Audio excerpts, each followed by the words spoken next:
todos, né, e desejando que nós possamos nessa noite, talvez para alguns, se deparar com essa realidade de maneira que seja a primeira vez. Para alguns vai ser uma retomada do assunto, do tema. Para outros, a gente pede o milagre do Espírito Santo, que possam aproveitar alguma coisa, né, desse negócio que está escrito aqui, porque se trata de nós falarmos, né, sobre Mariologia. Eu recebi de uma carmelita isto aqui. Eu vou pedir a ajuda, né, desta minha amiga. É uma relíquia de primeira classe de Santa Elizabeth da Trindade. É um fio de cabelo de Santa Elizabeth da Trindade, que me foi enviado lá do Carmelo de Dijon, na França. Então o padre vai deixar ela aqui, olhando para vocês e abençoando vocês também, né, na nossa reflexão nessa noite. Padre,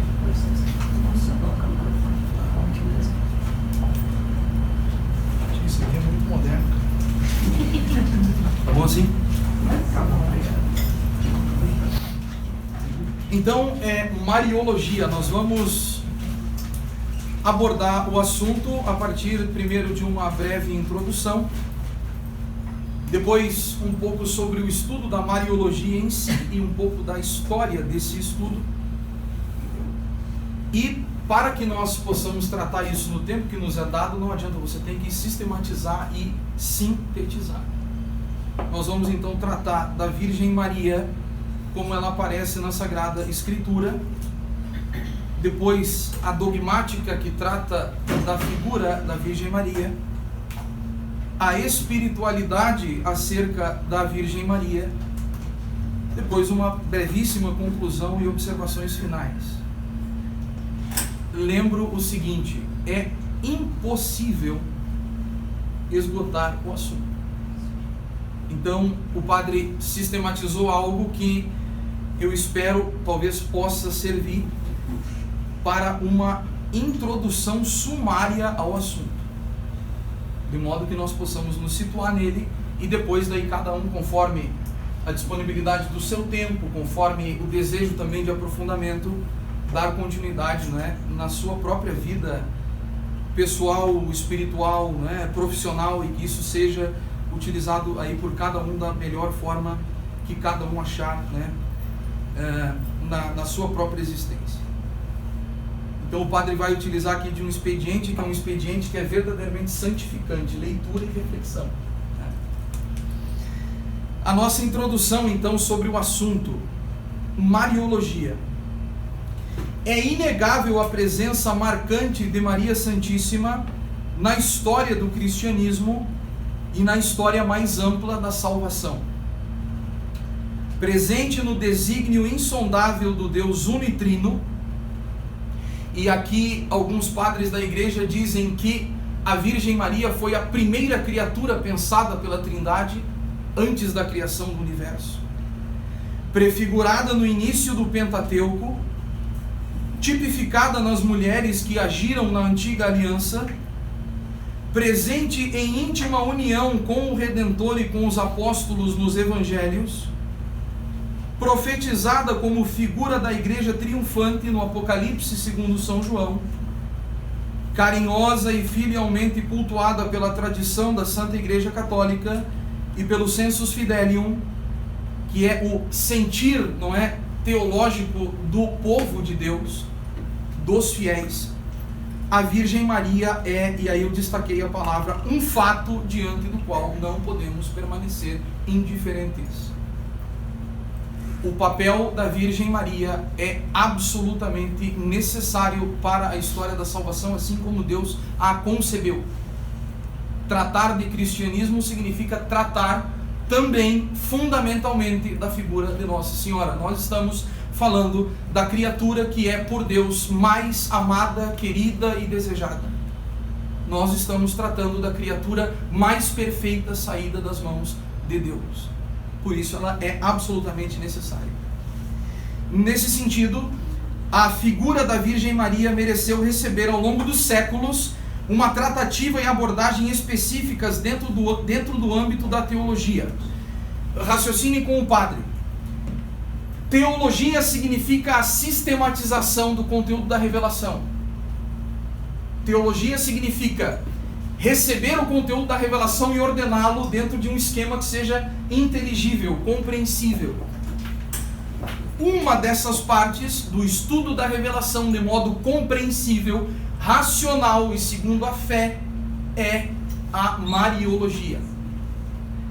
Constitui-se assim, então, aquilo a que denominamos Mariologia, isto é, o estudo, ou exatamente esta palavra, a ciência sobre Maria.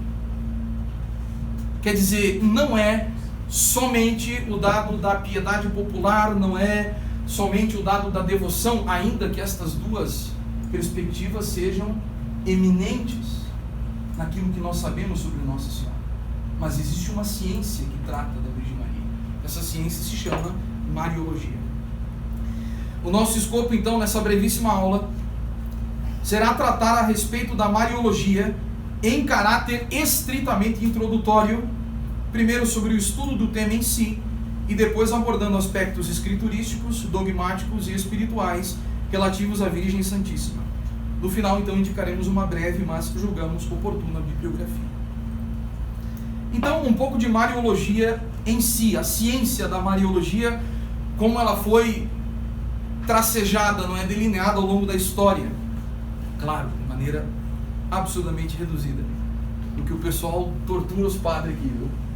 O senhor tem 50 minutos para falar sobre Nossa Senhora. Amém, né? Vamos lá. De Maria nunquam satis. Nunca se deve dizer basta nos louvores a Maria. Exprime o famoso adágio, não é? O Tratado de Mariologia, então, ele passou por diversas estruturações no curso da história do cristianismo. O que desejamos nessa parte é abordar um pouco essa caminhada histórica, né, sobre o estudo da Mariologia. De modos que, dividido aqui em algumas partes, nos séculos I e II, a reflexão sobre a Virgem Maria tinha o seu caráter de destaque no entrelaçamento com o mistério de Cristo e estava inserida nas grandes disputas cristológicas e trinitárias que desembocaram nos concílios da antiguidade e na elaboração dos símbolos da nossa fé. A Mariologia nos séculos I e II foi desenvolvida absolutamente conectada ao mistério de Cristo. Por quê? Porque era a época, por exemplo, de definição do credo. Então, nos primeiros séculos, por exemplo, nós temos diversas heresias, como temos hoje, e a Mariologia vai se desenvolver, então, nesse drama do estabelecimento daquilo que é a fé católica, e fundamentado nesse período de elaboração é que se vai, então, tratar do papel de Nossa Senhora. Vou repetir, a Mariologia do I e do II séculos tem o seu caráter de destaque no entrelaçamento com o mistério de Cristo e estava inserida nas grandes disputas cristológicas e trinitárias que desembocaram nos concílios da antiguidade e na elaboração dos símbolos da nossa fé. Se nós consideramos aqui, por exemplo, basta duas, né? Peguemos aí o arianismo, que negava a divindade do Cristo, peguemos o docetismo, que negava a humanidade de Cristo, duas heresias somente, de tantas que haviam. A Mariologia então vai se desenrolar nessa verdadeira trama de elaboração teológica e de vida espiritual. É um período absurdamente efervescente, né? De fé, os mártires, a igreja ganhando espaço no Império Romano e a fé se elaborando, e os bispos, santos, homens e mulheres da igreja que morreram por causa disso. A Mariologia vai se desenvolver nesse drama do crescimento da igreja, né? No combate da igreja contra as heresias, especialmente cristológicas e trinitárias. No I e no II século não tem para onde correr. O fundamento da Mariologia no I e no II séculos, claro, com par e passo a tradição da igreja, Mas o fundamento do desenvolvimento da Mariologia é fundamentalmente escriturístico. Então os padres da igreja, eles vão olhar para o Antigo Testamento, vão olhar para os escritos daí do Novo Testamento, e a partir desses escritos eles vão então elaborando uma Mariologia que, para e passo a tradição, é fundamentalmente escriturística. Então já fica aqui a primeira sugestão. Para que eu possa conhecer verdadeiramente Nossa Senhora, eu devo necessariamente abordar tudo aquilo que em respeito à Virgem Maria diz a Sagrada Escritura. E aí nós temos que fazer algo paciente, que é olhar estas figuras, né, que são tipos da Virgem Maria presentes no Antigo Testamento, e que realidade essa que depois se materializa nessa menina que foi colocada por Deus no mundo, que nasceu em Nazaré. A Mariologia do primeiro e do segundo séculos, então, desenvolve-se no contexto do combate às heresias cristológicas e trinitárias, e é fundamentalmente para e passo com a tradição escriturística. Se é escriturística, então a Mariologia do primeiro e do segundo séculos vai estar conectada, não é, às duas prerrogativas marianas que constam no texto da Sagrada Escritura, os Evangelhos, que são a maternidade divina e a virgindade. Estes dois temas são explícitos na Sagrada Escritura a respeito da mãe do Salvador. Desde as profecias do Antigo Testamento, desde o proto-evangelho de Gênesis 3,15, passando pela profecia de Isaías, passando pela profecia da filha de Sião, a Escritura trata especificamente então destes dois temas, e a partir daí que a Mariologia vai se desenvolver, a partir do dogma da maternidade e do dogma da virgindade. Eu digo dogma, mas isto é uma elaboração que é baseada na Escritura e é estabelecida, obviamente, né, como todo dogma, depois do estudo profundo da Sagrada Escritura. A Virgem Maria, na Mariologia do primeiro e do segundo séculos, é colocada em relação ao plano divino da salvação, ou seja, qual é o papel, a função que tem esta mulher no plano da salvação que Deus estabeleceu. É isto que os padres da igreja dos primeiros séculos procuram estabelecer a partir do estudo da Sagrada Escritura. Qual o papel que tem essa mulher no plano da salvação, preparado por Deus Pai e realizado em Cristo por obra do Espírito Santo. Então o período do primeiro e do segundo séculos, não é? Período esse que é riquíssimo, porque se nós consideramos, por exemplo, que São João Evangelista veio a falecer por volta do ano 100, mais ou menos, né? Nós consideramos que é um período no qual testemunhas que conviveram com a Virgem Maria deixaram ali a sua palavra, o seu testemunho. Não só o escrito, mas também o testemunho que nos vem pela tradição da igreja. Então, vive-se, não é? Digamos assim, no primeiro e no segundo séculos, a Mariologia, aquela atmosfera da Virgem recém-assunta ao céu, digamos assim. Por que não dizer isso? Né? Esta é então a Mariologia do primeiro e do segundo séculos, intrincada no mistério de Cristo, no combate às heresias cristológicas e trinitárias, de caráter fundamentalmente escriturístico e centrada nas duas prerrogativas que a Sagrada Escritura propõe a respeito de Nossa Senhora, a maternidade divina e a virgindade. O papel desta mulher na obra da salvação. No século III, e isto até a Idade Média, daí nós vamos dar um pulo grande no tempo, de mais ou menos, né, século III, ano 200 até o início da Idade Média, no caso São João Damasceno, pelo século VII, VIII, né? Nós vamos dar um grande salto no tempo, e dos séculos III até a Idade Média, a Mariologia, então, ela sofre uma guinada. Por quê? Porque são definidos os primeiros dogmas.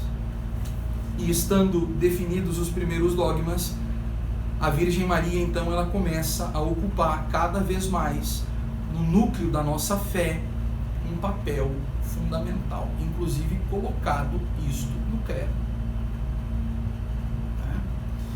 A partir do século III, dá-se uma guinada no desenvolvimento da Mariologia, desde Orígenes, né, até a proclamação solene do Concílio de Éfeso, de 431, que define Maria como Theotokos, isto é, Mãe de Deus. As temáticas sobre a Virgem Maria ampliam-se conforme o passar do tempo, e aí, por exemplo, Orígenes é um dos padres da igreja, né, vamos chamar assim, que já coloca, por exemplo, a perspectiva da Assunção de Nossa Senhora. Isso já por volta do ano 200 e poucos. Né? As temáticas vão se ampliando e se entram, por exemplo, e se entra em realidades como, por exemplo, a ascensão da Virgem Maria ao céu em corpo e alma, um dogma que foi definido só em 1950. Né? A santidade da Virgem Maria, devida, claro, ao mistério de Cristo, do Filho que ela receberia, porque, raciocine com o padre, exercício de lógica simples. Se Maria é Theotokos, se ela é mãe de Deus, se ela deu de si a carne ao Filho de Deus,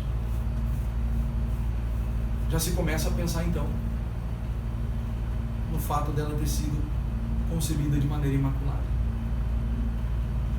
Então é um verdadeiro pulular, não é, de ideias e de elaborações que vão crescendo e vão sendo enriquecidas. Desenvolve-se também uma grande homilética, não é? Começam a surgir sermões, a aparecer sermões e poesias, né, dedicadas à Virgem Maria. A título de exemplo, podemos citar as pregações de São João Damasceno e o hino Acatistos. É um hino de louvação à Virgem Maria, mas de louvação à Virgem Maria dentro do mistério da encarnação. A Virgem Maria é sempre olhada pela ótica de Cristo. Ela sempre acompanha o Filho, né? Do século III, então, até a Idade Média, nós vamos ter a questão do dogma da maternidade divina e da virgindade da Virgem Maria, de modo que, estabelecidos esses dois dogmas, né, nós chegamos então na Idade Média com uma doutrina já bastante sólida, algo que já está dito, a igreja crê nisto. Quem não crê nisto deixa de ser católico, se exclui da comunhão com a igreja. A Idade Média, na sua doutrina mariológica, vai então encontrar, não é, o lugar para Nossa Senhora nas sumas de teologia, sempre em ligação à cristologia, ao estudo sobre Cristo, e à soteriologia, que é a parte da teologia que trata do mistério da salvação. Soteriologia significa estudo sobre a salvação. Então, a doutrina mariológica da Idade Média, ela vai estar inserida dentro das sumas em conexão à cristologia e à soteriologia. Só que tem um aspecto que é interessante. Começa a se tratar da Virgem Maria já na Idade Média como um modelo de ser humano, de cristã, como um modelo de criatura humana que é fiel a Deus. Então já existe também na Idade Média uma antropologia fundamentada na figura de Nossa Senhora. Antropologia esta que vê na Virgem Maria a exemplaridade do mistério do homem, do seu destino último e das suas relações com Deus. Maria cada vez mais vai sendo aprofundada na sua figura, não é? E vão aprofundando-se esses aspectos, o próprio crescimento do estudo sobre o homem vai sendo iluminado. Maria passa a ser vista não só como aquela que acompanha o Salvador, mas aquela que acompanha o Salvador também como um modelo de humanidade, como um modelo daquilo que nós desejamos que seja realizado no final, na consumação dos séculos. E aqui, fundamentados nisso, é que nós temos os grandes autores da Idade Média, não tem como sintetizar tudo aqui, mas aí eu coloquei citado aqui a insuperável obra de São Bernardo de Claraval, ao tratar da Virgem Maria, nos seus sermões, nas suas orações, nos seus hinos. E aí tem que fazer o esforço de ir lá, Está tudo pronto. Quem fez o esforço foi São Bernardo. Nós temos só que acessar a internet e baixar. Os sermões, os hinos que São Bernardo de Claraval compôs à Virgem Maria. Aquela cena famosíssima, né? De São Bernardo em êxtase diante de uma imagem de Nossa Senhora, né? Ele saúda a Virgem Maria em oração, Ave Maria, e a Virgem responde a São Bernardo de volta, inclinando-se à sua fronte, dizendo Ave Bernarde. Quer dizer, é um tempo de florescimento de uma espiritualidade muito rica, de muita piedade, de muita devoção, que verdadeiramente motivava, não é, a conversão. Também se devem citar os sermões de Santo Antônio de Pádua, e isso hoje é encontrável, né, para o nosso estudo, para o nosso aprofundamento. E aí tantos outros, São Boaventura de Bagnoregio, São Bernardino de Siena, e claro, não tem aqui, né, vamos me perdoar, né, não tem como deixar de citar São Tomás de Aquino, né? Apesar de eu achar que São Tomás de Aquino, depois dos Santos Apóstolos, é o segundo maior santo da história da igreja, o primeiro é Santo Agostinho de Hipona, né? Os tomistas aí vão morder minhas orelhas, mas enfim, Santo Tomás de Aquino tratou muito bem da Virgem Maria, né? Que aprofunda o mistério da maternidade divina na linha do pensamento de Santo Agostinho. Claro, Tomás copiou. Cadeira, calma, né? Afirma o doutor Angélico, abre aspas, ora, a natureza humana foi assumida pela pessoa divina no início da concepção, como já foi dito. Por conseguinte, pode-se dizer com toda a verdade que Deus foi concebido e nasceu da Virgem. Portanto, a razão pela qual uma mulher é mãe de alguém é por tê-lo concebido e gerado, donde se segue que a bem-aventurada Virgem pode ser chamada com propriedade de mãe de Deus. Santo Tomás retoma o dogma definido em Éfeso. Então, vai se delineando a Mariologia na Idade Média, e aqui tem uma palavrinha que é fundamental. A Idade Média vai ressaltar a santidade da Virgem Maria. E por isso, tantos mosteiros que começam a surgir, por isso tantas catedrais que começam a ser construídas. A figura da Virgem Maria é vista como um modelo perfeito e acabado de santidade. Não adianta, gurizada, tem que se debruçar e papirar, estudar. Chegamos na Idade Moderna. A Mariologia na Idade Moderna vai assumir um caráter preeminentemente laudatório e apologético. Por quê? O que nós temos de tragédias absurdas na Idade Moderna? Tantas coisas, né? Vamos lá. A Mariologia na Idade Moderna assume preeminentemente um caráter laudatório e apologético contra a Revolução e heresia protestante. Reforma uma pinóia, foi uma revolução. A Revolução Protestante, ela minou, né, o cristianismo na Europa, e todos os resultados da Revolução Protestante, somados, né, com a maldita da Revolução Francesa, resultou nisso que nós estamos vendo hoje.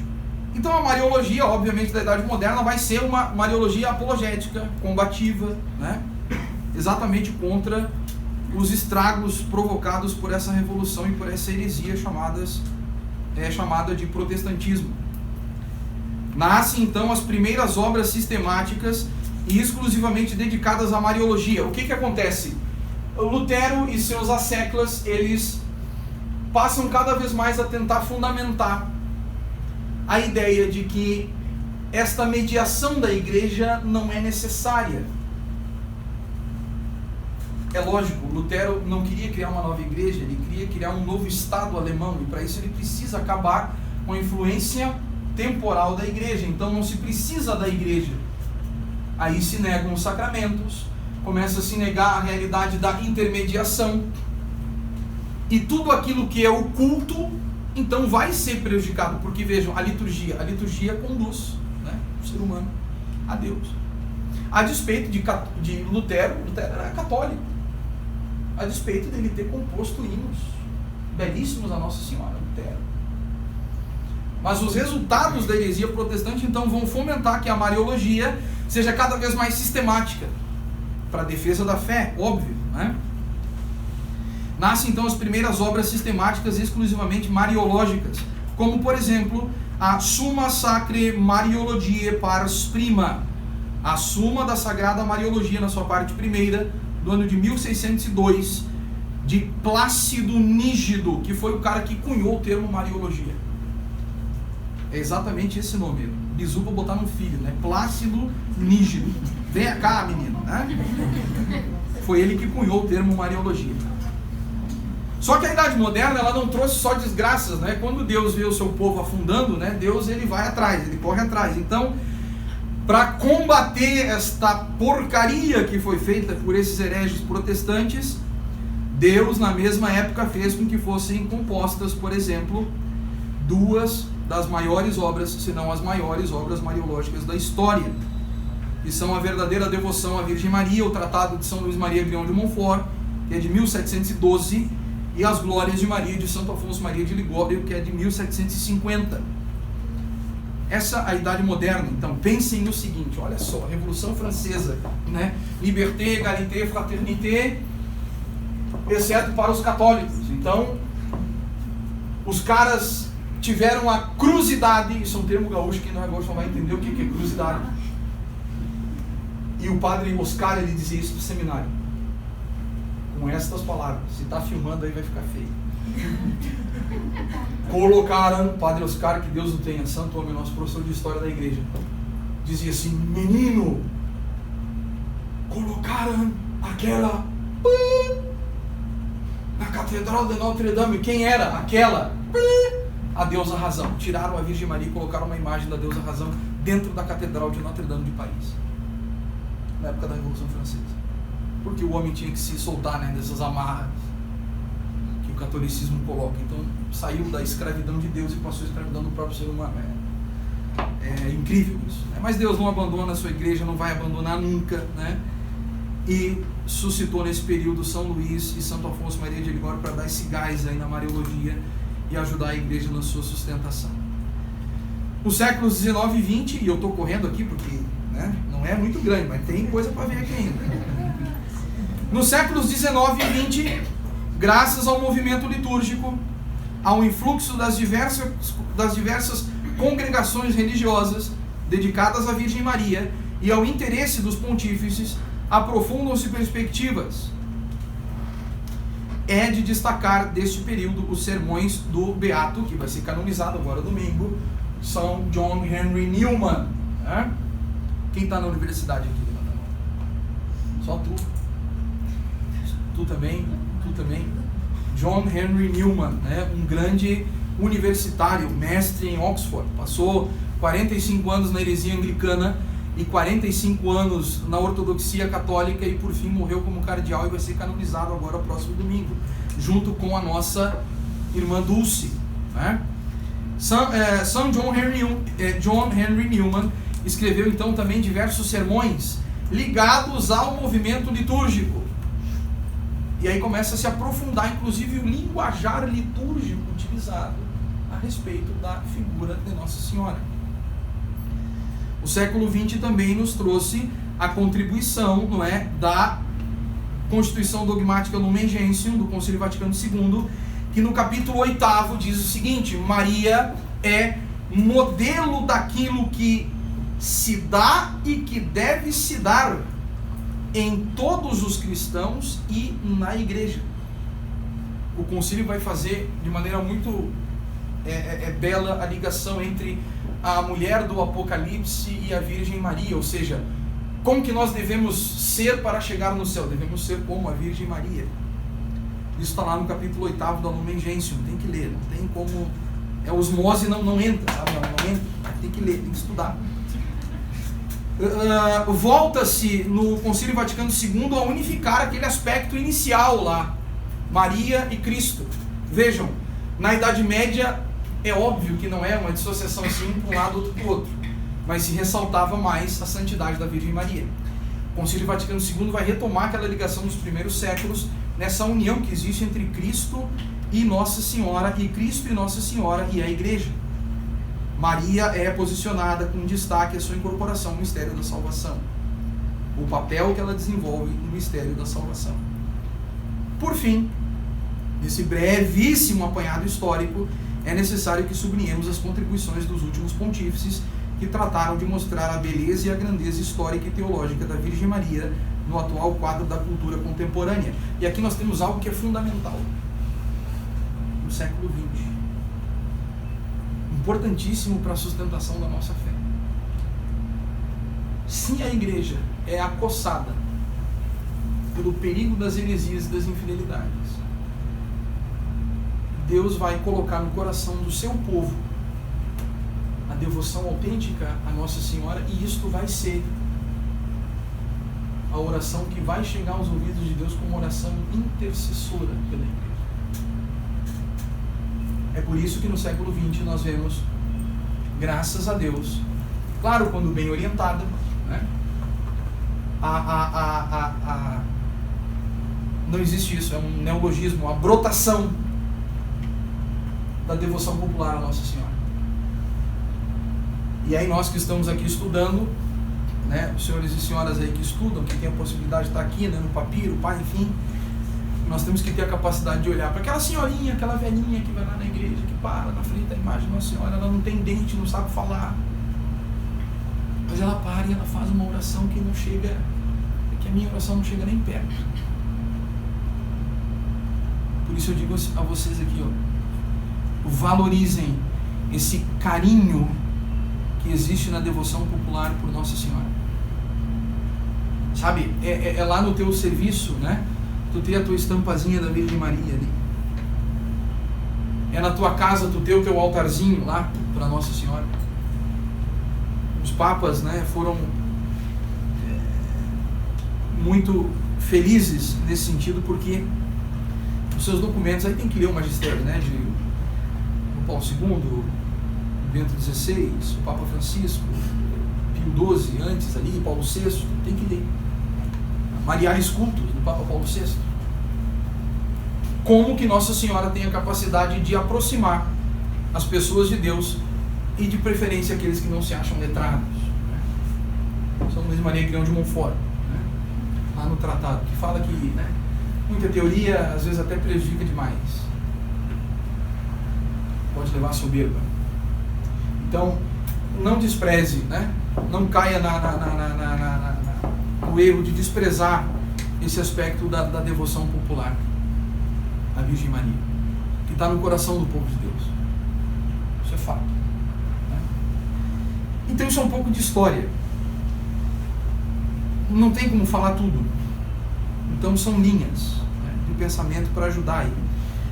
A Mariologia, então, se desenvolveu assim, ao longo da história da salvação, claro, com N mais aspectos. Por exemplo, no século XX, nós vamos ter, no século XIX e XX, nós vamos ter a definição dos outros dois dogmas.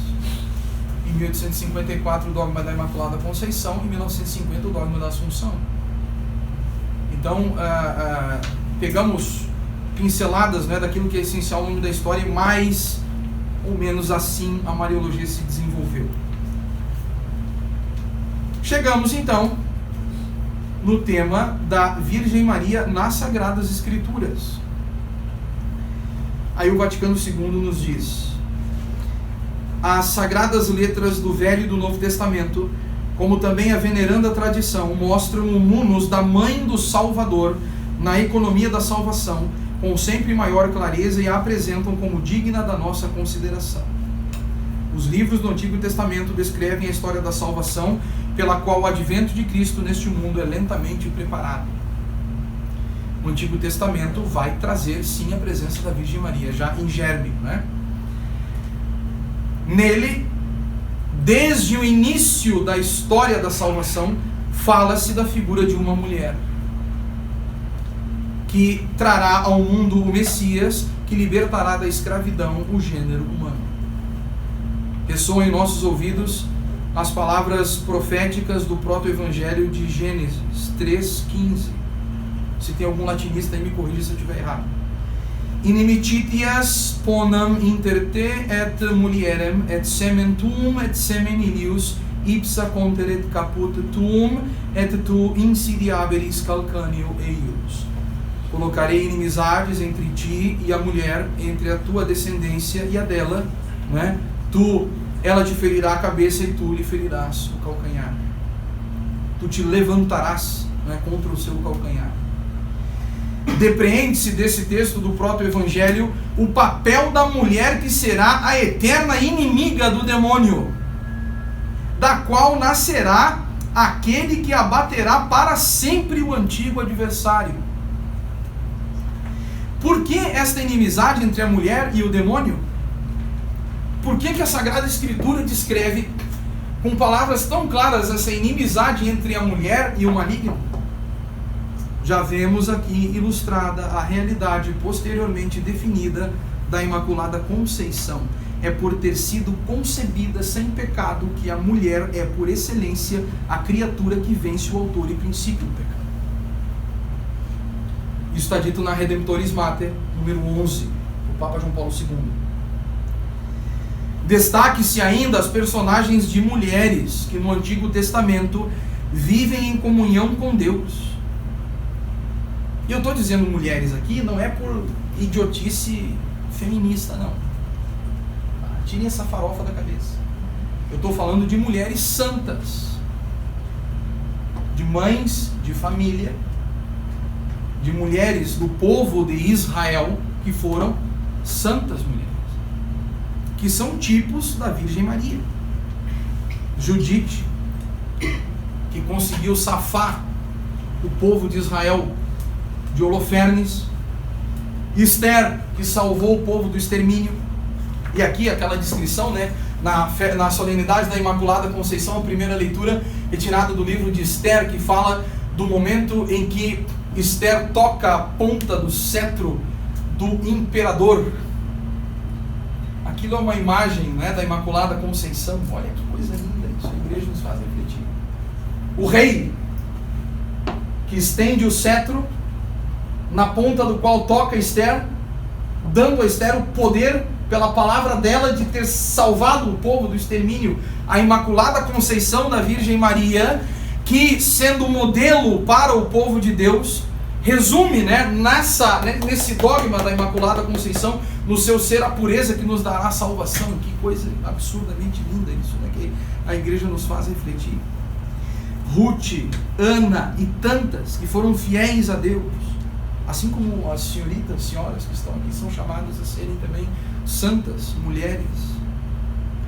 São estas prefigurações daquela a qual por excelência podem se aplicar as palavras: tu és, dirigidas a Judite, tu és a glória de Jerusalém, tu és o supremo orgulho de Israel. O Antigo Testamento fala de Nossa Senhora, sim. Toda esta força da santidade prefigurada na filha de Sião encontra eco na mais do que conhecida belíssima profecia de Isaías 7:14. Eis que a Virgem dará à luz um filho e dar-lhe-á o nome de Emanuel. Nossa Senhora está presente no Antigo Testamento. Por isso, o Padre convida você que está aqui, quando você for ler esse texto do capítulo 7 de Isaías, tá? Deu tilt aí? Não, né? Tá aparecendo. Quando você for ler esse texto de Isaías 7, na tua Lexio Divina, né? Faça essa leitura com os olhos em Nossa Senhora. A Virgem conceberá, e essa concepção significa a sua salvação. Essa concepção significa que nós temos de novo dado o acesso ao paraíso que foi fechado. Quando nós proclamamos isto, quando nós rezamos isto na Sagrada Liturgia, você tem que colocar isso diante dos seus olhos e você pensar: puxa vida, olha o que Deus foi capaz de fazer para me salvar. Eis que a Virgem dará à luz um filho e dar-lhe o nome de Emanuel. No Antigo Testamento, então, é tríplice o destaque dado a esta mulher. Então, no Antigo Testamento tem três coisas que são fundamentais a respeito de Nossa Senhora. Claro, como prefiguração da Virgem Maria. Algum aristotélico aqui, né? Nossa Senhora em potência, né? Ela é mulher, unida a Cristo e contraposta ao casal da queda, Adão e Eva. Ela é mãe, porque a virgem conceberá e dará à luz um filho, pelo qual nos virá a salvação, e ela é virgem. Mulher, mãe e virgem. São temas que, dentro da Mariologia, estão presentes no Antigo Testamento. No Novo Testamento, que descreve então historicamente a realização de todas essas promessas messiânicas do Antigo Testamento, sobre a mulher, mãe e virgem, tudo isso é concretizado então nesta menina do povo de Israel que estava em Nazaré. Desde as primeiras páginas do Novo Testamento, com efeito, como aconteceu no Antigo, a figura de Maria é descrita com a sobriedade e com a precisão de quem quer delinear na atuação do plano salvífico divino o papel da Mãe de Deus, a Virgem obediente à palavra de Deus, a mulher forte que acompanha o Filho em todos os momentos da sua vida, desde Belém ao Calvário, partilhando com ele honras e sofrimentos, até a gloriosa assunção ao céu. Todas as coisas que haviam sido prometidas por Deus, dizendo que Ele ia nos salvar, são colocadas para a humanidade diante do assentimento dessa jovem, dessa menina. Imaginem vocês, e aqui já é um pouco da reflexão da última parte. Nossa Senhora é livre? Ou não? Sim. Poderia ter dito não ao arcanjo Gabriel? Sim. Por que não disse não? Por que esta possibilidade de dizer não é quase que nula, ainda que existente? Porque ela foi concebida de maneira especialíssima para uma missão. Alguns autores espirituais fazem com que as pessoas reflitam, por exemplo, e isso é belíssimo também, sobre o aspecto, por exemplo, de Santa Ana lendo e meditando as Escrituras para Nossa Senhora pequenininha, e aquilo, imaginem isso, né? Aquela palavra de Santa Ana vai formando o Cristo Eucarístico já no coração do Virgem. Imagine, né? Santa Ana passando o ensinamento da tradição do povo de Israel a Nossa Senhora pequenininha. Quer dizer, Deus a fez concebida sem pecado, mas fez também um processo de crescimento na fé da vida dela, de maneira que ela pudesse chegar, né, naquele dia, naquela tarde. E aqui isso dá horrores de tempo e de manga para meditação, né, sobre a aparição do anjo a Nossa Senhora. Chegamos ao momento dela dizer sim a tudo isso. Profundíssimo, né? Tudo aquilo que havia sido prometido foi concretizado nesta menina do Novo Testamento. Novo Testamento esse que traz ainda de maneira bastante presente em relação a Nossa Senhora, em relação a Maria, o termo de mulher, que, digamos, faz uma inclusão, né, com o Gênesis, para ressaltar esta ligação com o Antigo Testamento. Lembre-se, né, Jesus, o que há entre mim e ti, mulher? O que há entre mim e ti, mulher? Também as palavras de Paulo: quando, porém, chegou a plenitude do tempo, enviou Deus o seu Filho, nascido de mulher, nascido sob a lei, para resgatar os que estavam sob a lei, a fim de que recebêssemos a adoção filial. Então, Maria, no Novo Testamento, é essa concretização das promessas do Antigo Testamento, é a pessoa sobre a qual são concretizadas essas promessas. E o Novo Testamento traz essa presença, esse destaque que se dá ao fato dela ser a mulher de Gênesis, né, da qual nascerá o Salvador. Dentro do âmbito dos Evangelhos, a Virgem Maria é citada explicitamente como aquela que acolheu em si a palavra de Deus. Lembrem-se daquilo que diz São Lucas, no capítulo 1, versículo 38. Sendo obediente desde a anunciação, acompanhando intimamente o Filho em todo o seu ministério até o momento ápice do Calvário. a respeito da Virgem Maria nas Escrituras, a presença dela nos Evangelhos cessa no momento do Calvário. Claro que depois o corpo é trazido, depois certamente vai estar envolvida, né, com o embalsamar o corpo do seu filho. Mas o momento ápice dos Evangelhos, da presença de Maria nos Evangelhos, é desde a Anunciação até o Calvário, acompanhando o seu filho. Os Atos dos Apóstolos ilustram a maternidade espiritual da Virgem Maria em relação à igreja nascente. Ela está lá no início da igreja, destacadamente conforme nos faz contemplar a passagem de Pentecostes, unida com os apóstolos em oração. O Apocalipse, né, no seu capítulo 12, o famosíssimo capítulo 12 do livro de Apocalipse, então forma essa inclusão com o Gênesis e nos permite ver concluída a profecia do proto-evangelho da Virgem, né, sob a lua, onde a mulher triunfante acima da lua nos aponta para a vitória final dos eleitos de Deus. O Novo Testamento nos permite ver a Virgem Maria completamente entrelaçada na vida do seu filho e no mistério da redenção. Uma mulher absolutamente preocupada em contribuir, cooperar com a salvação dos seres humanos, com o ministério do seu filho. E aí são muitos acentos, né? Quer dizer, dá para se deter sobre a cena do encontro dos dois no caminho da cruz, dá para se deter na cena do Calvário, São João ali do lado, os outros, né? Tudo um bando de corajosos fugiram, né? Só ficou o menino lá, São João. Enfim, o Novo Testamento não adianta, tem que ler, né? Tem que meditar, tem que rezar com a palavra de Deus.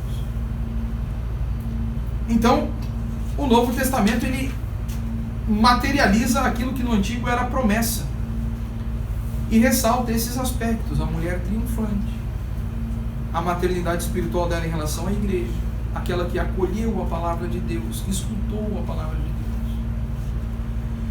E isso deve nos motivar que também nós pensemos como nós estamos procurando viver isso. Então, uma síntese sintética daquilo que está dito sobre Maria, tá? Na Sagrada Escritura. Entramos então na dogmática sobre a Virgem Maria. A terceira parte da nossa breve aula, né? Vai ter aquela plaquinha no fundo aí, 5 minutos. Tá? Até 10 anos. Não vai ter uma pizza? Vamos lá então, ó. A dogmática então sobre a Virgem Maria. Após as tratativas da Sagrada Escritura, vamos agora nos deter sobre os dogmas referentes à Virgem Maria. Então vejam só, nós fizemos uma abordagem breve da história da Mariologia e vimos brevemente aquilo que a Escritura diz sobre a Mariologia. Agora nós vamos aos dogmas, dos quais trata a Mariologia. Após as tratativas da Sagrada Escritura, vamos nos deter sobre os dogmas referentes à Virgem Maria. Eles nos ajudarão a abordar pelos seus próprios conteúdos uma boa medida daquilo que é o ensino da tradição, para que não corra o risco aí de dizer: o padre Fanessa falou de Bíblia, o padre é protestante, né? Só a Escritura, né? Vai tomar banho, tá? Os dogmas, eles colocam diante dos nossos olhos o desenrolar da tradição da igreja, tá? A respeito da Mariologia. Então vamos lá. Primeiro dogma de Nossa Senhora, são 4, tá? Só tem 4 dogmas sobre Nossa Senhora definidos até agora, tá? Primeiro deles, Maria, Mãe de Deus. Isto é dogma de fé da igreja. Quem não crê nisto, parabéns, você ganhou um ingresso para entrar na heresia, muito bem, né? Vamos lá. Ao entrar na casa, viram o menino com Maria, sua mãe, e prostrando-se o homenagearam. Mateus 2, 11.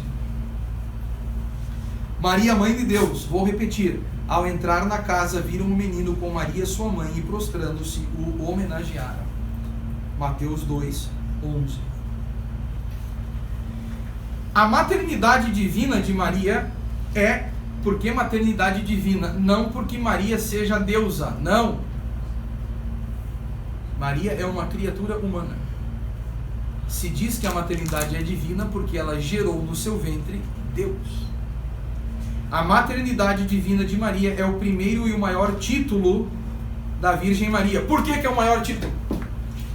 raça cinzenta para funcionar. Por quê? Por que que a maternidade divina é o maior título que se pode dar a Nossa Senhora? Porque está unido com a ideia de que Cristo é Deus.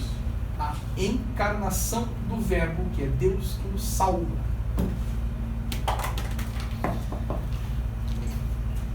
A maternidade divina é o primeiro e o maior título da Virgem Maria, em virtude do qual ela recebeu todos os privilégios dos quais ela é adornada. Óbvio. Por que que ela é imaculada? Porque é mãe de Deus. Por que que ela é virgem? Porque é mãe de Deus. Por que que ela é assunta ao céu? Porque é mãe de Deus. Jesus lá, não, Pedro, é o seguinte, não vai apodrecer lá embaixo não, é minha mãe, pode mandar subir. Então, todos os privilégios dos quais ela é adornada existem por quê? Porque ela é mãe de Deus. Por isso esse é o primeiro dogma e o mais importante dogma a respeito de Nossa Senhora. Comemorado lá dia 1º de janeiro, quando a galera tá na cachaça, né? 1º de janeiro, ressuscitando do 31 de dezembro, né? Meu Deus, tem que ir na missa, é dia de preceito, é animal. Não grava isso, pelo amor de Deus.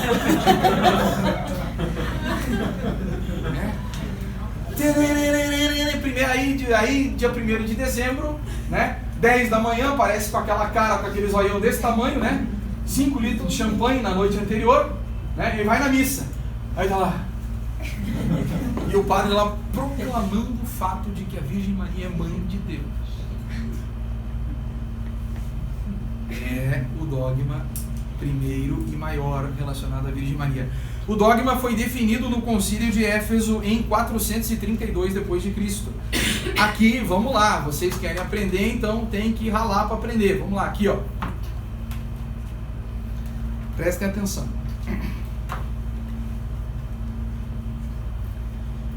Tratar dos privilégios de Maria não deve, portanto, fazer-nos pensar em Maria como uma deusa, uma espécie de ser que está distante milhares de anos-luz da nossa condição humana.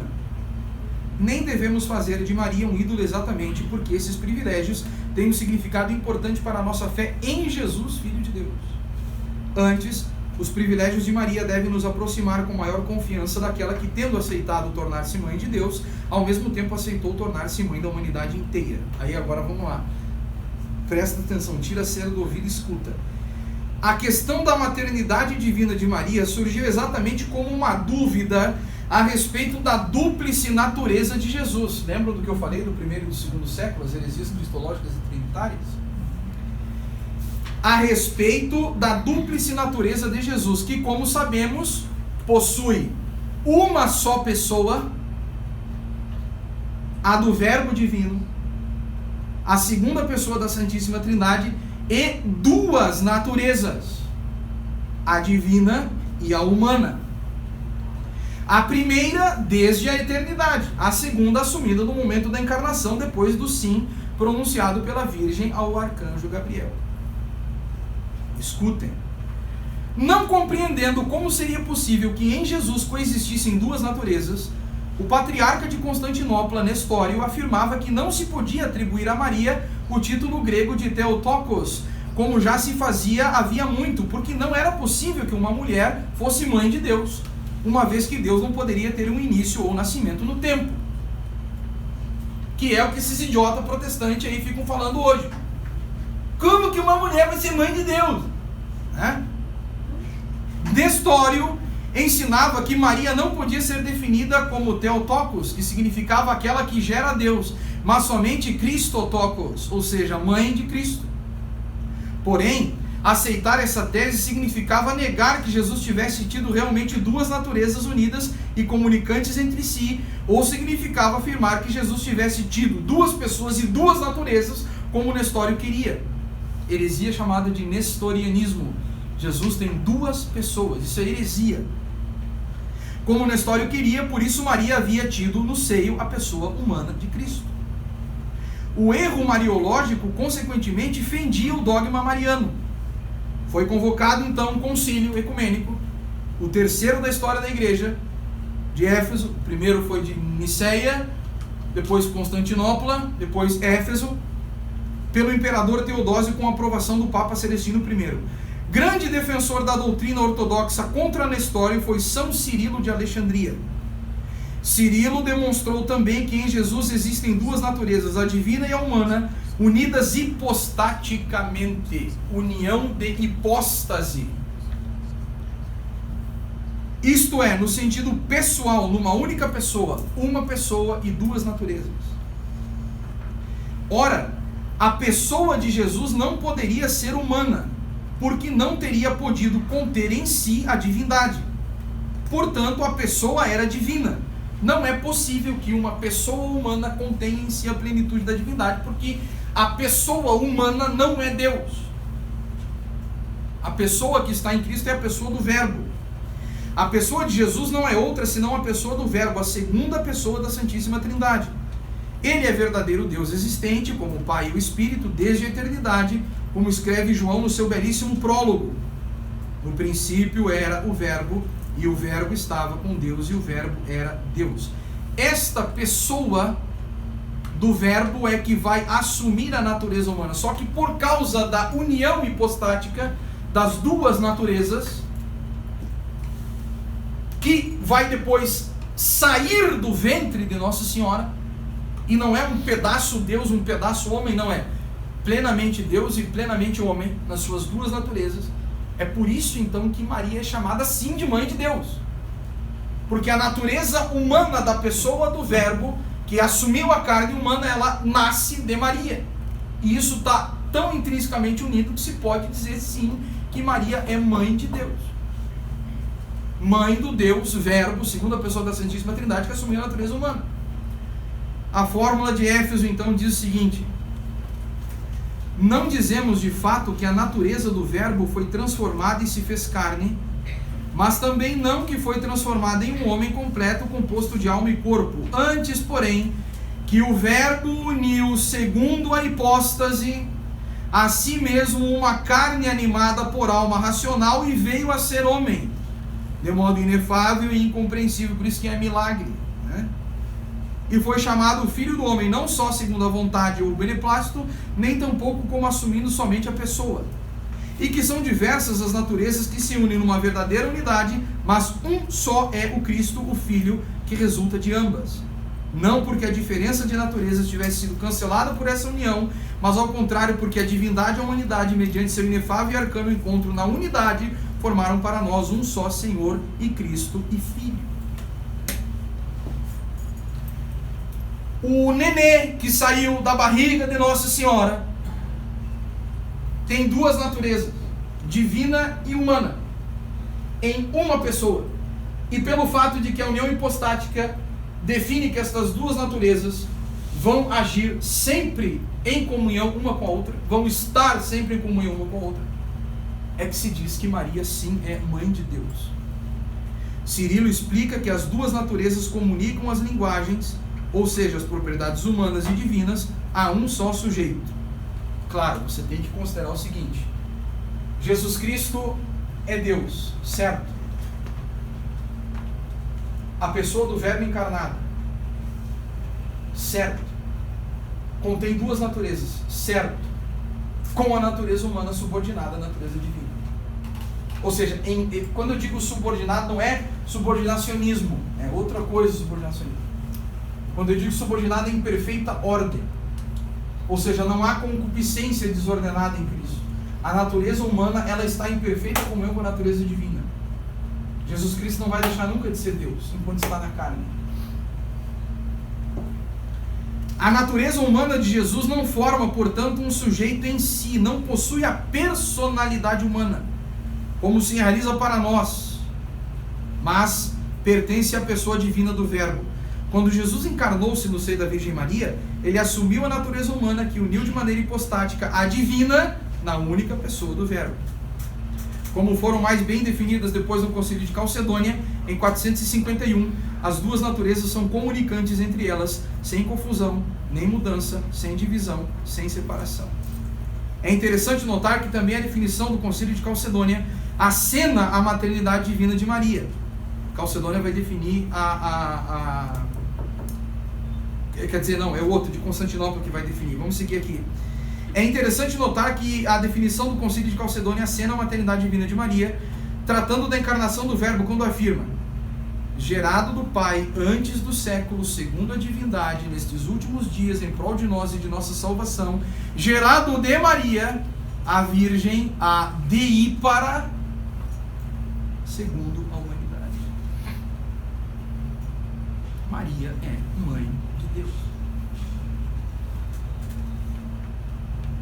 Segundo dogma, depois da maternidade divina, a virgindade perpétua. E aqui o trecho, né, do Evangelho: eis que a Virgem conceberá e dará à luz um filho, e o chamarão com o nome de Emanuel, o que traduzido significa Deus está conosco. Sublinhe: eis que a Virgem conceberá. Desde os primeiros séculos do cristianismo, nos diz esse livrinho aqui, que depois eu vou dizer para vocês qual é, foi atestada como verdade de fé a concepção virginal de Jesus e, portanto, a virgindade perpétua de Maria antes, durante e depois do parto. Este dogma é, propriamente falando, um dogma cristológico, pois é proposto como argumento decisivo na luta contra as heresias que negavam a natureza divina ou a natureza humana de Cristo, especialmente o arianismo, que é a negação da divindade, e o docetismo, que é a negação da humanidade de Jesus. Ou seja, para que um ser nasça de uma mulher e ela permaneça virgem, é preciso que este ser seja Deus. Então Jesus é Deus. Para que Deus nasça de uma mulher e seja perceptível e compreensível por nós, é preciso que este Deus também seja homem, assuma a natureza humana. E isto consagra, muito pelo contrário do que dizem aí fora, a virgindade de Nossa Senhora. Que é para dizer, nasceu dela e ela é virgem. O cara não é uma aparência, o cara não é um fantasma, o cara não é uma ilusão. Docetismo vem de dokein, que é aparência, né? Não é uma aparência, né? Jesus disse para os caras lá: não sou um fantasma, bota a mão aqui, Tomé, né? Então nasceu da Virgem um ser humano, para dizer que ela é mãe, mas nasceu dela e ela permanece virgem. Por quê? Porque somente um Deus pode nascer de alguém e manter este alguém virgem. Repito, este dogma é, propriamente falando, um dogma cristológico, pois é proposto como argumento decisivo na luta contra as heresias que negavam a natureza divina ou a natureza humana de Cristo, especialmente o arianismo e o docetismo. O dogma da virgindade perpétua de Maria foi definido nos concílios de Calcedônia em 451 e Constantinopla em 553. Vamos lá.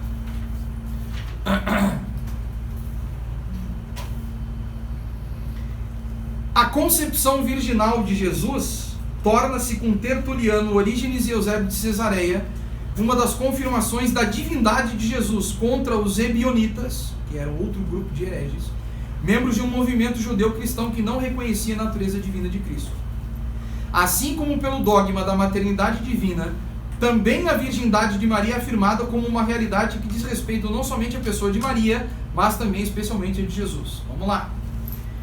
Demonstrar a concepção virginal de Jesus implicava provar a sua divindade, porque explicava que ele não foi concebido como todos os outros homens, em razão do fato de que assumiu somente a natureza humana, mas conservou a pessoa e a natureza divinas. Além disso, significava também provar a sua verdadeira humanidade, porque Jesus foi realmente concebido por Deus e por Maria, nasceu como todo outro homem, compartilhando em tudo, com exceção do pecado da nossa condição humana. Nessa reflexão teológica, Maria tem um papel central. A sua virgindade antes, durante e depois do parto demonstra que Jesus não tem uma pessoa humana, fruto da união do sêmen masculino com o óvulo feminino, como acontece na concepção natural de todo ser humano. Se Jesus tivesse sido concebido por um sêmen mortal, teria tido, além disso, um corpo mortal. Encarnando-se a sua pessoa divina, eterna e imortal, assumiu a natureza humana no seio virginal de Maria por obra do Espírito Santo. O dogma da virgindade perpétua de Maria consagra a humanidade e a divindade de Jesus. É isso que o padre quer que vocês entendam. Para que não se caia na heresia de achar que Cristo ou não é Deus, né, ou não é homem. Depois segue aqui a autora desse livro, que diz o seguinte: Maria sempre virgem, por este fato, e isso é importante de ser dito, não mortifica o matrimônio e o processo de procriação humana. Porque, assim, existem pessoas que querem transformar Jesus naquilo que ele não é. Querem tornar Jesus um Deus que não se tornou homem. Querem fazer de Jesus um homem que não era Deus. Não por acaso se diz que os consagrados para o reino que emitem os votos de castidade permanecendo virgens, segundo o exemplo de Jesus e Maria, são sinais escatológicos das realidades futuras da vida do céu, onde todos se amarão com amor puro, sem sombra de pecado e de egoísmo. Maria, sempre virgem, nos mostra então um modelo antropológico perfeito na sua completeza, beleza, perfeição, como afirma Lumen Gentium. Daí tem o texto da Lumen Gentium aqui. Eu quero que vocês reflitam sobre o seguinte: por que Maria é virgem antes, durante e depois do parto? Você consegue imaginar que a Virgem Maria, tendo recebido a graça que recebeu de um arcanjo, tendo recebido, né, em si as promessas do Antigo Testamento, que foram preparadas no coração dela, você consegue conceber que a Virgem Maria, ela se entregaria depois a outro tipo de amor, que não fosse esse amor que existe entre o coração dela e o coração de Deus, que é uma coisa absolutamente acima do desejo carnal, que se abate sobre os seres humanos, nós pecadores? Tem que considerar também o fato de que Maria é imaculada, ou seja, ela não tem uma inclinação desordenada da sua natureza. Então sim, é virgem antes, durante e depois do parto. Não se pode ter dúvidas a respeito disso. E vamos usar aqui a linguagem do Beato Duns Scotus. Deus podia, Deus quis e fez. Podia fazer, quis fazer e fez. Assim, ela, assim.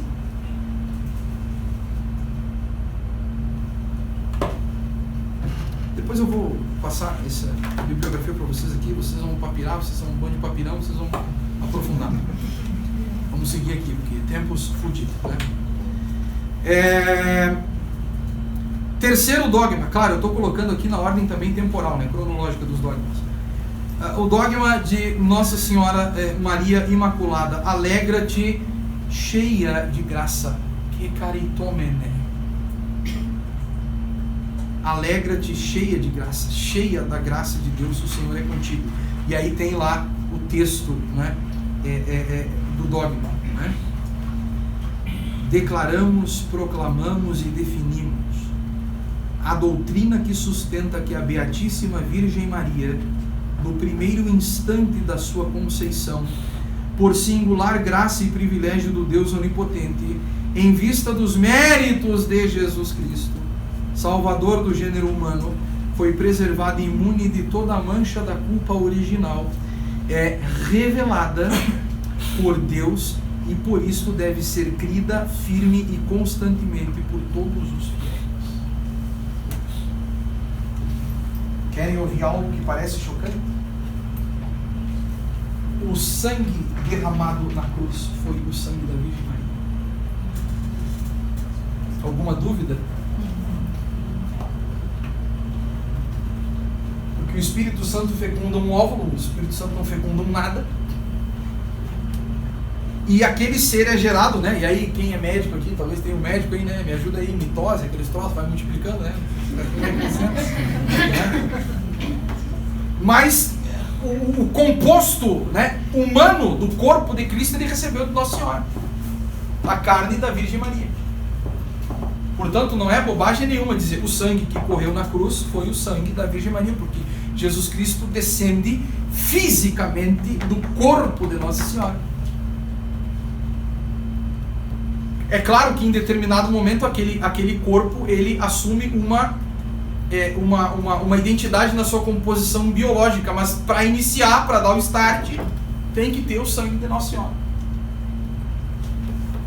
É por isso que ela foi feita por Deus imaculada. Eu vou encarnar, beleza, mas é o seguinte, a minha mãe vai ter que ser perfeita. Já ouviram aquela piada, né? Que diz assim, padre contando piada numa hora, que baixaria, né? O pai e o verbo em profundo diálogo, né?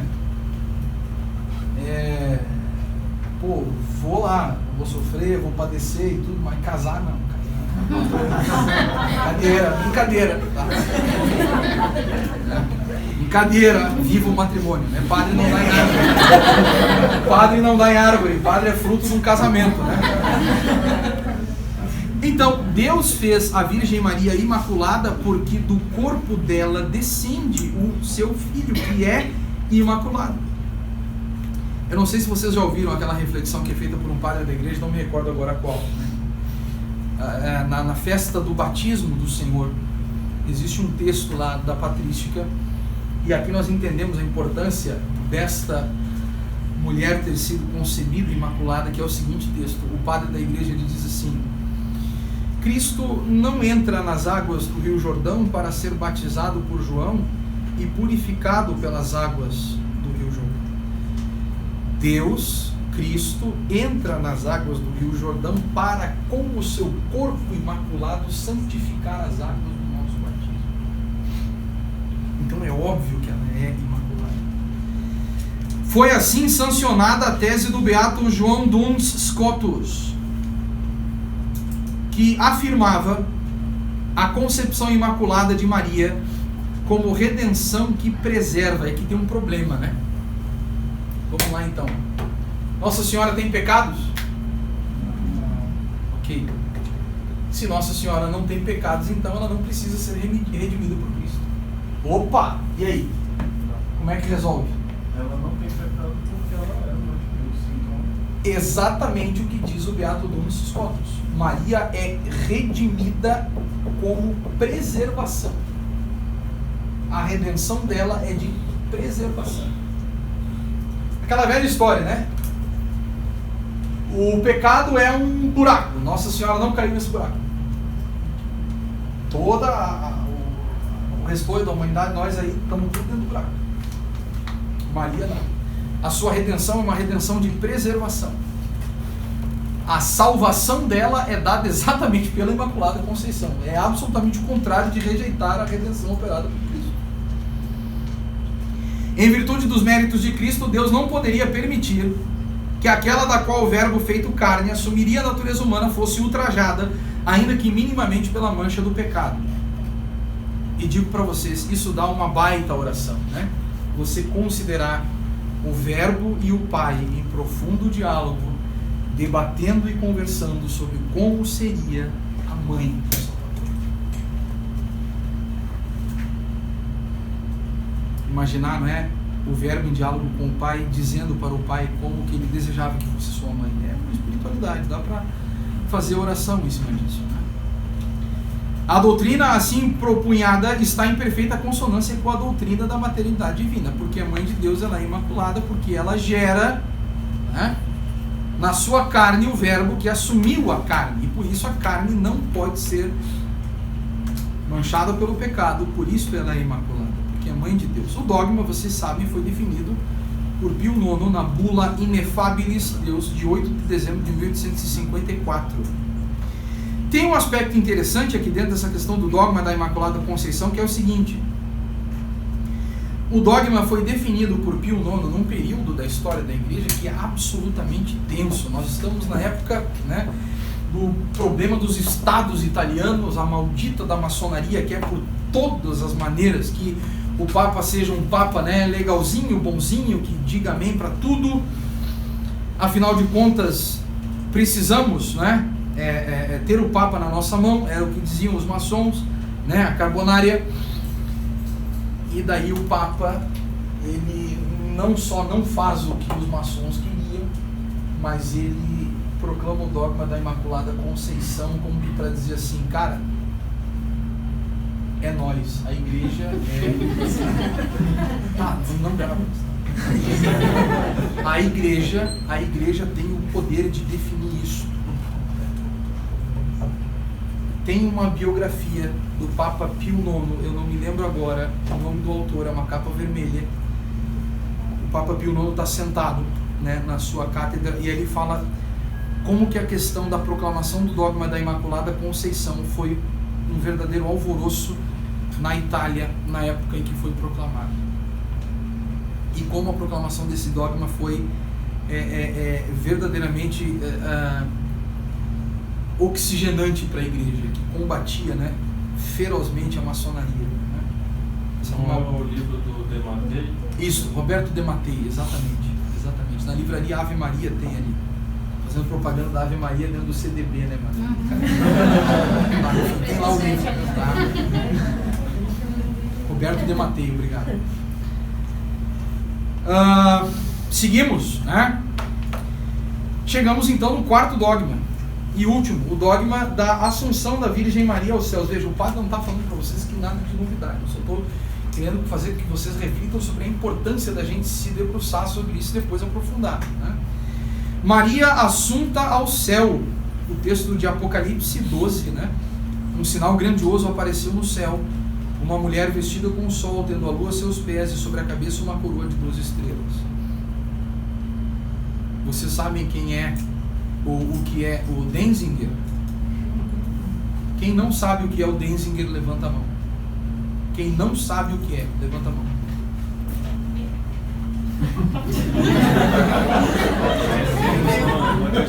Quem não sabe o que é ou quem é o Denzinger? Eu já ouvi falar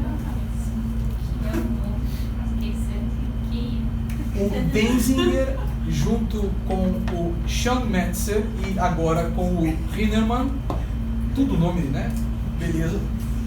É um compêndio das definições de fé da igreja.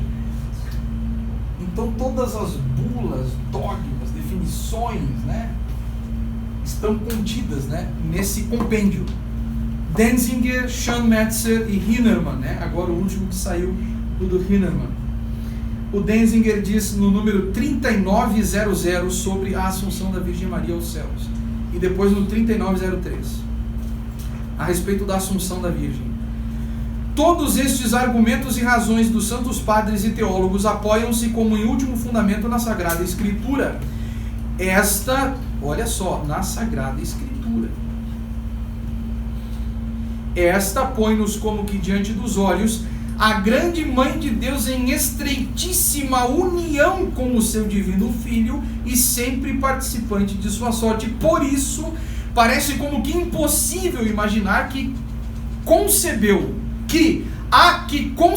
Cristo, o deu à luz, o alimentou com o seu leite, o teve no colo e o apertou contra o peito depois desta vida terrestre, separada dele quanto ao corpo, embora não quanto à alma. Quer dizer, se a Virgem Maria acompanhou Cristo em toda a sua existência, primeiro sabendo dele por causa das promessas que haviam sido feitas, depois acompanhando, criando aquele menino, aquele rapaz, aquele homem, acompanhando ele até a cruz, é irracional, é ilógico você pensar que depois de tudo isso Jesus deixaria, né, a sua mãe atirada às traças. Não tem como pensar nisso. Com a autoridade de nosso Senhor Jesus Cristo, dos bem-aventurados apóstolos São Pedro e São Paulo, e com a nossa, que coisa linda, igreja, com a autoridade de nosso Senhor Jesus Cristo, dos bem-aventurados apóstolos São Pedro e São Paulo, e com a nossa, proclamamos, declaramos e definimos ser dogma divinamente revelado que a Imaculada de Ípara, sempre Virgem Maria, completado o curso da sua vida terrestre, foi assumida em corpo e alma na glória celeste. Tem alguma passagem na Sagrada Escritura que diga que nós somos evolução? Não.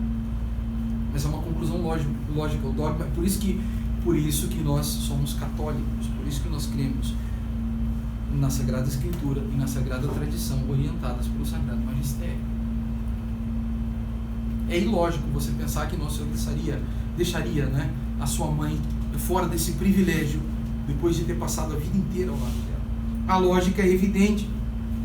Se não conheceu o pecado, a Virgem Maria não conheceu a corrupção, e por isso, imediatamente após a morte, foi assunta ao céu.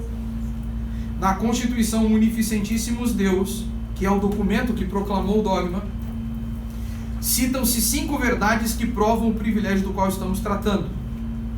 5 verdades para fundamentar o dogma da Assunção da Virgem aos céus.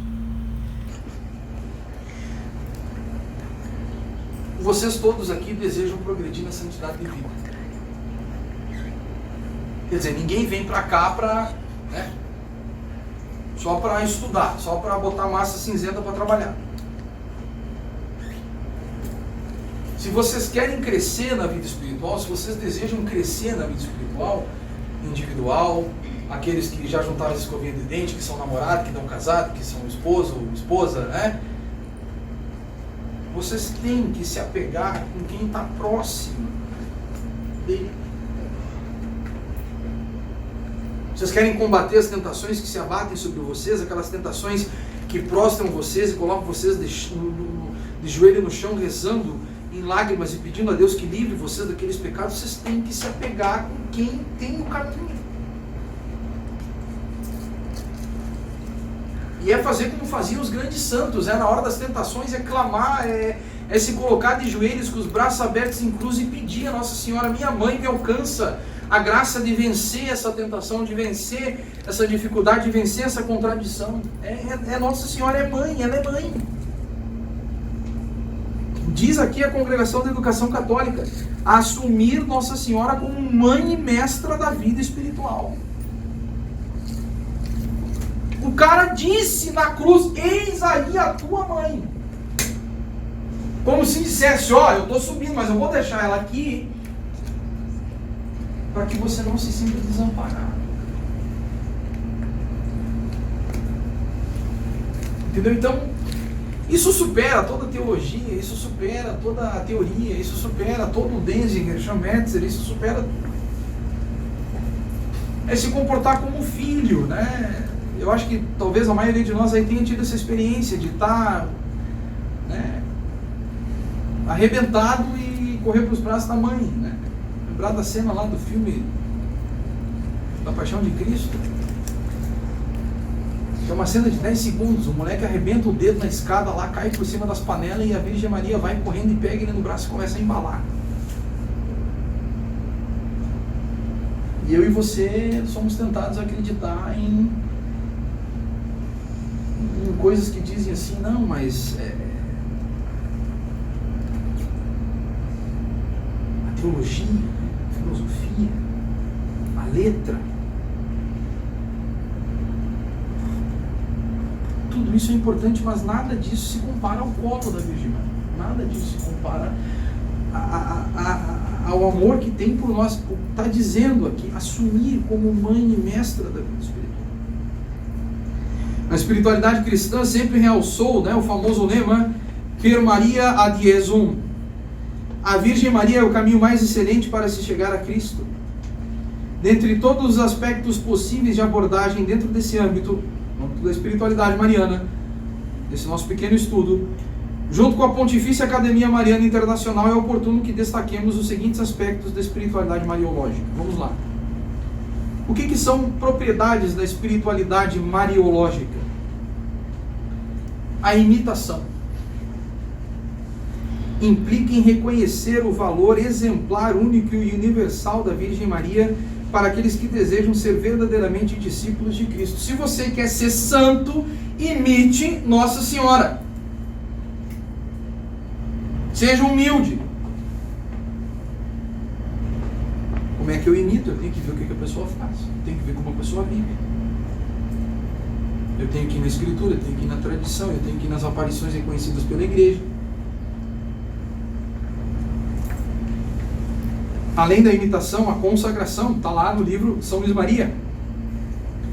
Implica o total dom de si a Cristo por intermédio especialíssimo da Virgem Maria na qualidade de escravos. E aqui eu digo para os senhores e senhoras: Não somos mais santos porque não somos ainda plenamente entregues à Virgem Maria.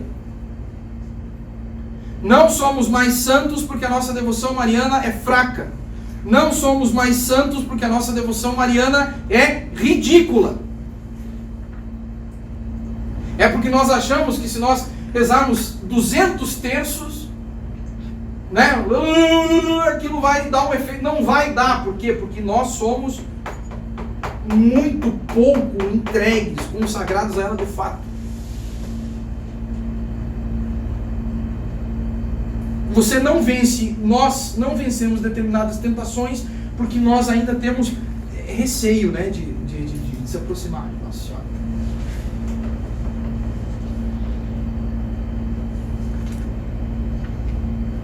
Além da imitação e da consagração, a oblação, que implica na oferta do próprio amor a Maria.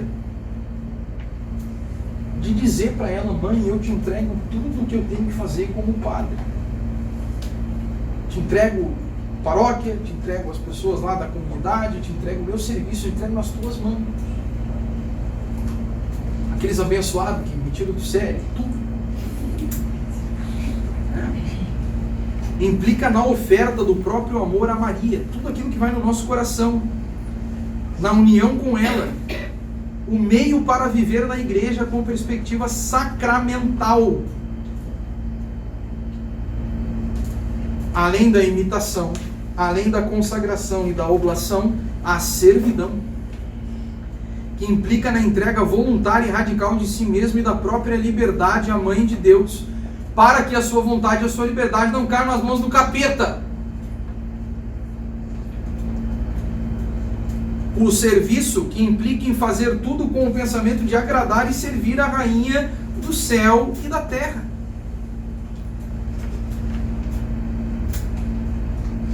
Você tem que fundamentar isso dentro do seu coração, fazer as coisas para a honra da Virgem Santíssima, porque se você honrar a mãe, você vai estar agradando ao Filho. A vida mariforme implica em uma união de pensamento, vontade e espírito com a Virgem Maria, para que tudo seja realizado com ela e mediante ela, e tudo seja ofertado a Cristo. Eu queria dizer para as moças e senhoras que estão aqui, se vocês querem ser verdadeiramente mulheres e servir a Deus nesta condição que Deus concedeu para as senhoritas e para as senhoras, as senhoras, mais do que talvez nós homens, são chamadas na vossa feminilidade a ser como a Virgem Maria. Que não é isso. Quem viu a situação lá que foi ilustrada de maneira muito tênue pelo Mel Gibson no filme sabe que não é isso.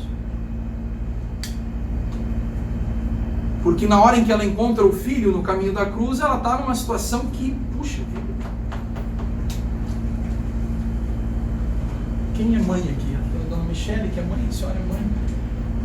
Quem das senhoras que é mãe consegue ver com essa pieguice o filho sendo morto? Não é nada dessas frescurinhas, sabe?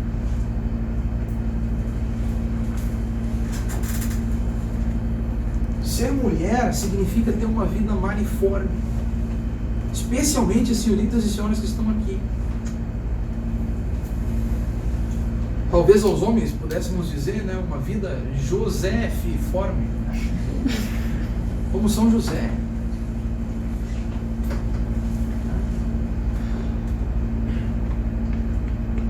Também é parte da espiritualidade mariana uma espiritualidade, olha o termo que essa autora aqui criou.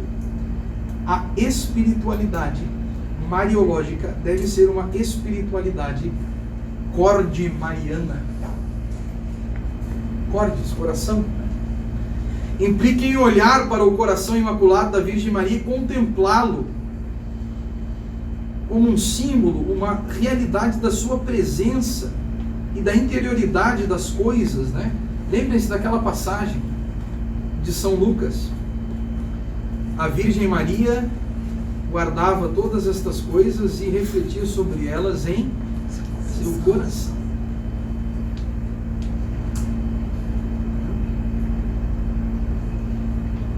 O amor filial e a aliança com Maria, que implica em amar a Maria como Jesus amou, e estabelecer com ela uma aliança na qual o fiel se compromete a servir a Maria, inclusive em caráter apostólico, sendo um apóstolo da Virgem Maria.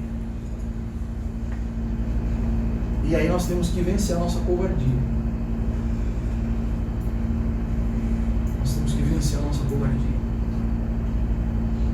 É por isso que eu fico abismado, né, e edificado quando eu vejo. A gente critica, né, mas dão lição de vida para nós, né?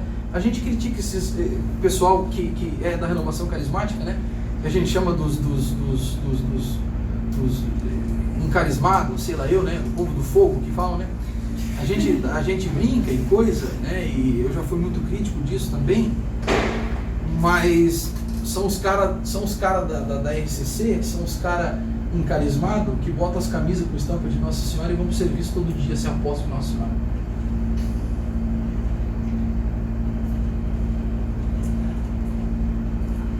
Então, ser apóstolo da Virgem Maria.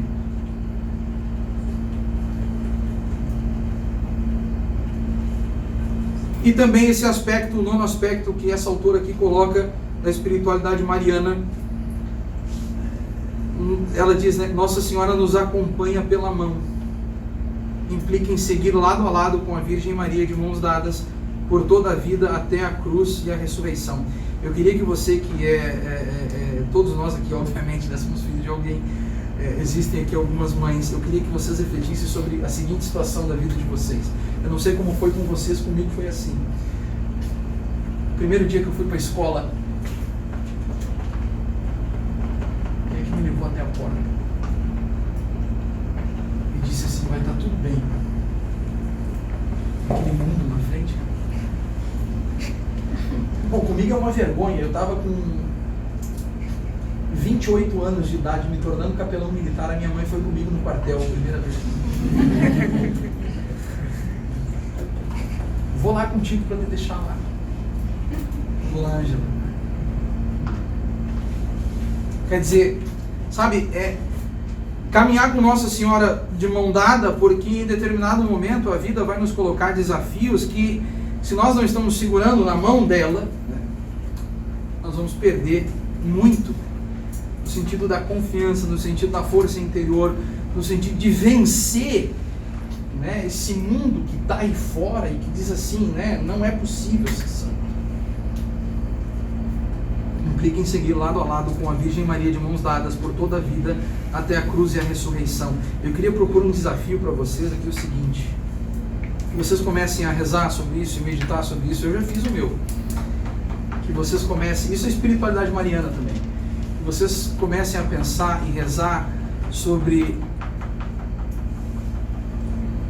com qual título da Virgem Maria vocês querem ser recebidos no céu. Eu já tenho. Olha que coisa profunda isso, você imaginar, poxa, qual título eu escolheria? Como que eu queria que ela estivesse ornada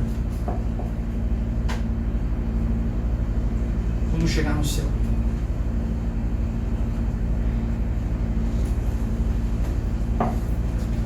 Terminamos então essa nossa brevíssima abordagem sobre a espiritualidade mariológica citando o Papa Paulo VI, que diz o seguinte, né?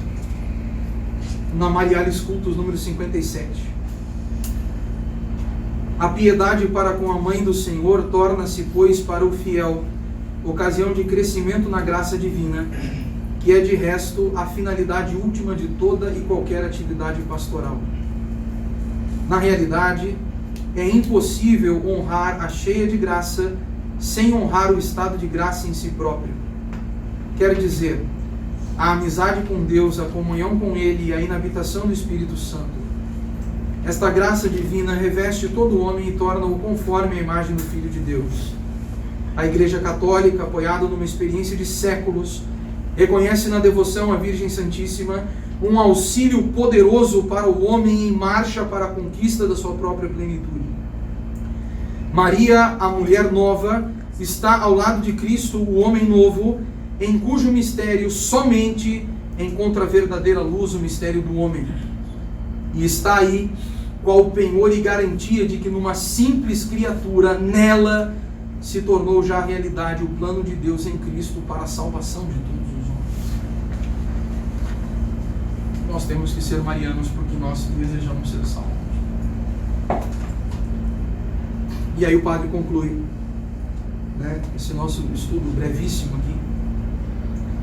Após o itinerário traçado, Mariologia, Sagrada Escritura, dogmática, espiritualidade, queremos ter esboçado, ainda que de maneira extremamente tênue, aspectos importantes acerca da Mariologia. Eu falei no início, a ideia é que isso aqui sirva para que você pare uma primeira vez e leia e diga assim, bom, eu tenho que ler mais, eu devo me aprofundar mais. Aspectos importantes da Mariologia. Esta ciência sobre Maria é profunda e nos coloca no centro do mistério da salvação junto a Cristo, no caminho da Igreja, mãe de todos os fiéis e esposa do crucificado. Esposa porque a sua alma é totalmente unida à alma de seu filho. Assim, a Sagrada Escritura e a tradição, interpretadas fielmente e guiadas pelo Sagrado Magistério, devem nos ajudar a aumentar cada vez mais nosso conhecimento e amor por esta mulher. Mulher que é nossa mãe. Mulher que é nosso modelo. Aquela que almejamos. Você almeja abraçar a Virgem Maria no céu? Aquela com a qual sonhamos, aquela que nos alcançará ao céu.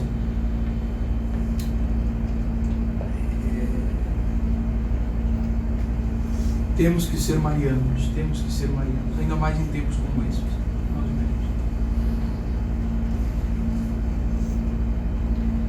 Eu termino e depois eu vou citar aqui brevemente a bibliografia, pedindo que vocês considerem o momento em que vocês forem ser sentenciados por Jesus no juízo particular.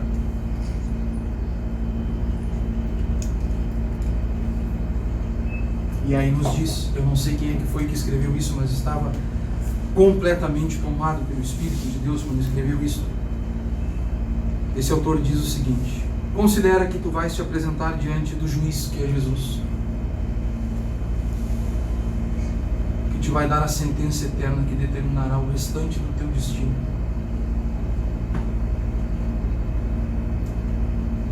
Considera como seria belíssimo ouvir da boca do Salvador as seguintes palavras: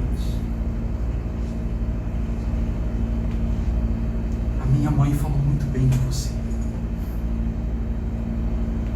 Pode entrar.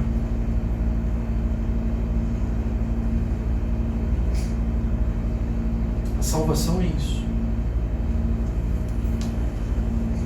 E a Virgem Maria, ela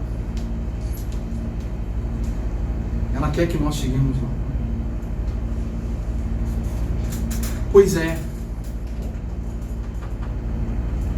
minha mãe falou muito bem de você.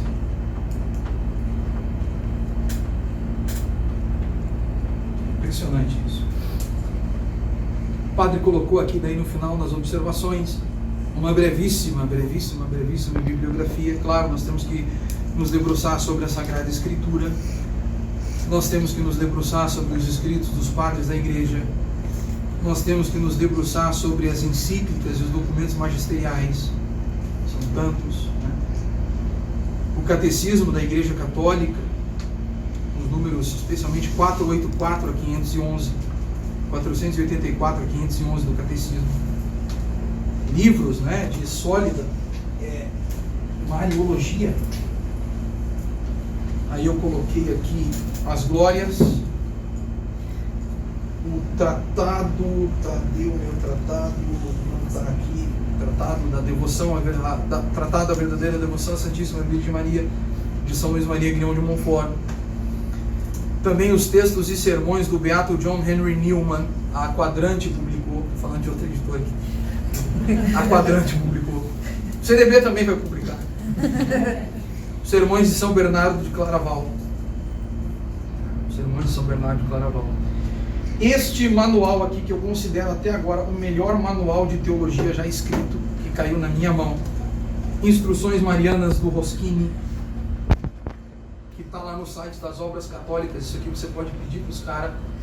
Eles fazem a impressão, é uma fotocópia, né? E eles mandam para você. O livro também que está lá na capela do IBP, lá, Maria Santíssima nos Evangelhos, do Monsenhor Pier Carlo Landucci. A Mãe do Salvador, do Royo Marim, que foi publicado pela editora Eclésia. A Mãe do Salvador em Nossa Vida Interior, a Espiritualidade Mariana propriamente falando, do Royo Marim. Royo Marim, que os caras do CDB estão me devendo os livros, não me mandaram ainda, estou há um século esperando que eles não cheguem. Né? Do Royo Marim lá sobre a evolução mística, né? E os outros lá, que é uma tríade, né? Toda semana é o mês que vem, não, padre, mês que vem vamos imprimir. Eu já paguei. E olha só, eu vou dizer para você o seguinte, não grava isso.